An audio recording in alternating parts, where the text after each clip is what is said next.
The IMF released a global growth forecast that chief economist Olivier Blanchard called a substantial improvement over last year's output.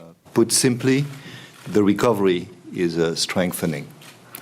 We forecast world growth to be 3.6% this year, 2014, 3.9% next year, up from 3.3% in 2013. Blanchard said recovery was strongest in the United States, with the UK and Germany also positioned well.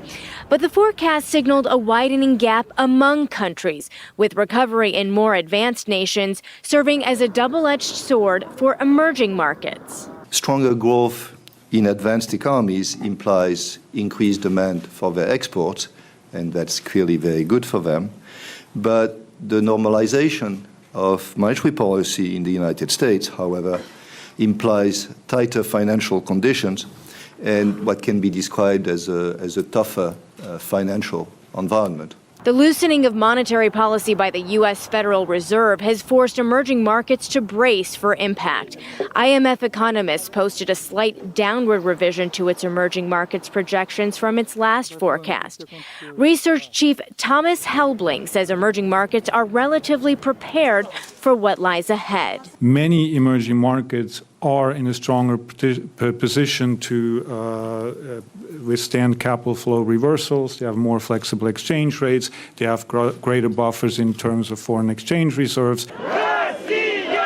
The conflict between Russian forces and Ukraine is likely to prompt capital outflows from Russia, according to Blanchard. Russia has large reserves, and therefore it can almost surely face those outflows, but it may well have to decide to increase the interest rate.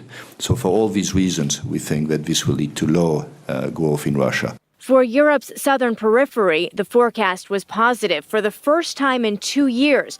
But despite strong exports, internal demand is still weak, and it has to become stronger if the recovery is to be sustained. He said potential deflation on the horizon could stunt growth in the fragile region. Meanwhile, the IMF cut its forecast for Japan, which has a consumption tax set to expand as the nation recovers from years of stagnation.